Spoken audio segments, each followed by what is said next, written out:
പ്രണയം ഒന്നേ ഉണ്ടാവും. മറ്റൊരു പ്രണയത്തെ കണ്ടെത്താനല്ല എൻ്റെ യാത്ര. മറ്റൊരു യാത്രയിൽ നിന്ന് എന്ത് കണ്ടെത്തും എന്നുള്ളതായിരുന്നു. ആത്മഹത്യ ചെയ്യാൻ വേണ്ടിയിട്ടല്ല ഞാൻ ജനിച്ചത്. ഒരാൾക്ക് പരാജിതനാവാൻ ഒരിക്കലേ പറ്റും.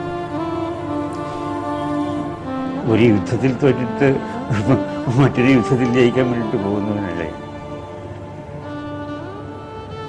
എൻ്റെ കവിതകൾ മറുപടി പറയും.